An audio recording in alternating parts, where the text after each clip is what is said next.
कुसुमाग्रजांची एक कविता आहे, ज्या कवितेमध्ये कुसुमाग्रज लिहितात की एका कुटुंबामध्ये पूर आल्याच्या नंतर कशी परिस्थिती होते आणि त्या परिस्थितीमधून देखील तो तरुण कसा उभा राहतो आणि फक्त म्हणतो की माझ्या पाठीवरती हात ठेवा आणि फक्त लढ म्हणा, कारण की गंगामाईसारखी नदी आमच्या घरात आली, घरातलं सगळं वाहून घेऊन गेली, आता आमच्याकडे काही उरलं नाही.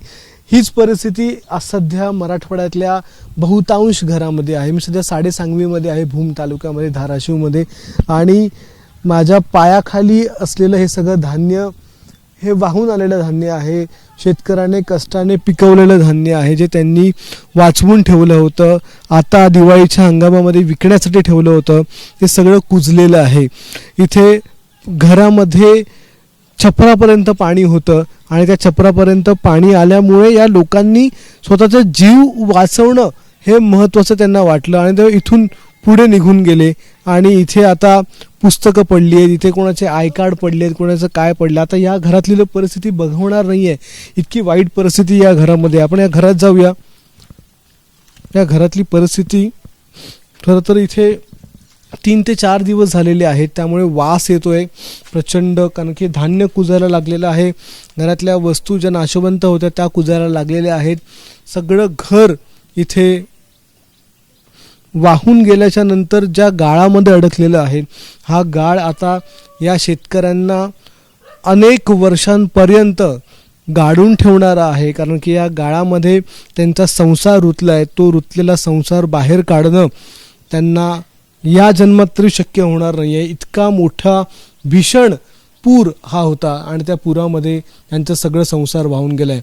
आपण पाहताय पुस्तकं आहेत मुलांची, त्याच्याबरोबर संपूर्ण घरामधली असलेली भांडी कुंडी तर आहेतच, पण सगळं गेलेलं आहे त्यांचं. आता ह्या ज्या महिला आहेत, ज्यांचं घर आहे, आपण त्यांच्याशी बोलूया. नेमकं त्यांच्या काय जाणीव आहे, त्यांच्या काय व्यथा आहेत, सरकार त्यांच्यापर्यंत पोचलंय का, आणि पोचलं असेल तर त्यांना काय मदत मिळाली, हे सगळं आपण जाणून घेऊया.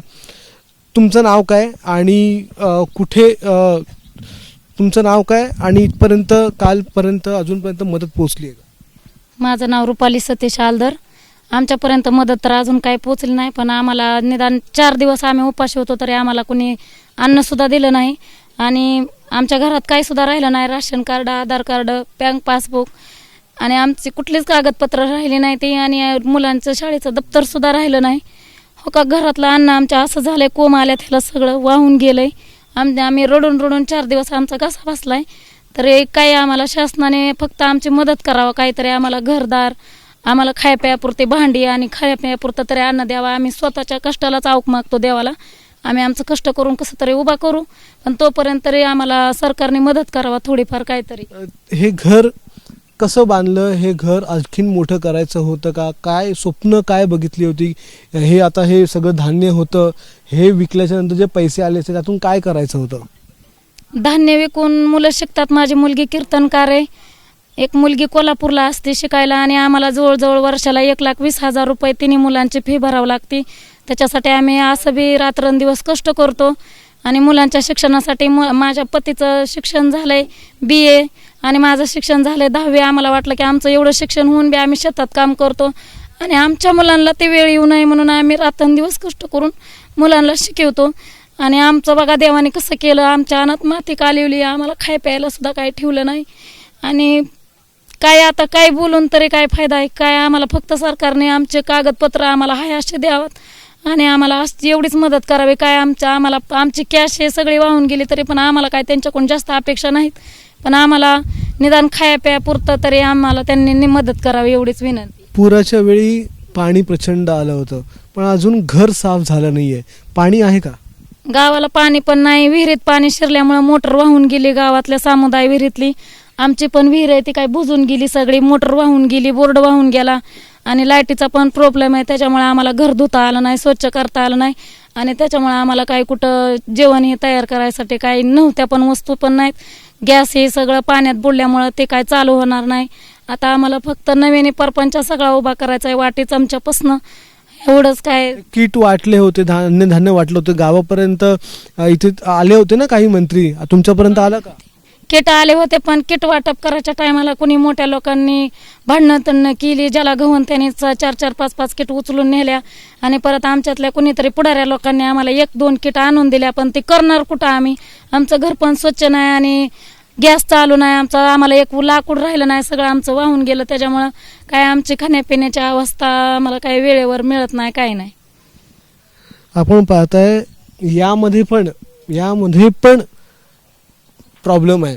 किट आल्या, अन्नधान्य घेऊन, अनेक साहित्य घेऊन आले लोक, मंत्री आले, पुढारी आले, पण ते ज्यांच्यासाठी आहे, जे गरजवंत आहेत त्यांच्यापर्यंत पोचलंच नाही किंवा ते पोचणार देखील नाही आहे. कारण की ते आधीच कोणी ना कोणी लाटून घेतलेलं आहे, वाहून गेलेलं आहे, दुसरीकडेच गेलेलं आहे. त्यामुळे मदतीची गंगा ही या लोकांपर्यंत पोचणार आहे का, ही खरी व्यथा आहे. या प्रत्येक घराच्या चौथऱ्यावर, प्रत्येक घराच्या बाहेर तुम्हाला असे व्यक्ती दिसतील, अशी लोक दिसतील जी उदास मनाने, हताश मनाने इथे बसलेली आहेत, ज्यांचा संसार वाहून गेलाय.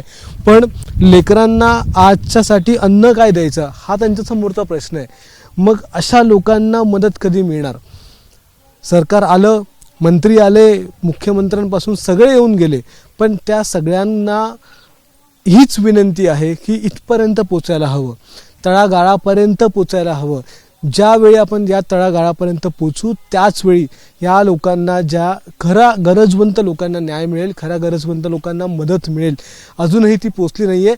ती पोचवण्यासाठी इथे मदत करायला हवी, ती पोचवण्यासाठी इथपर्यंत पोचायला हवं. कुसुमाग्रजांनी ज्या कवितेच्या माध्यमातून पूर आलेल्या कुटुंबाची व्यथा व्यक्त केली, त्या कुटुंबामधून तो व्यक्ती म्हणतो की आमच्या पाठीवर हात ठेवून आम्हाला फक्त लढ म्हणा, आमची हिंमत तुटली नाही आहे, पण आम्हाला पुढे जायचं आहे. त्यामुळे सरकारने यांच्या पाठीवर हात ठेवणं गरजेचं आहे, यांना हिंमत देणं गरजेचं आहे. त्यांना आता मदत करा. ही लोक पुढे जाऊन स्वतःचा संसार स्वतः उभा करू शकतात, पण ह्या लोकांना आता मदत करणं खूप गरजेचं आहे. कॅमेरामन अनिल संघरेसह अक्षय भाटकर, ABP माझा, धाराशिव. ABP माझा, उघडा डोळे बघा नीट.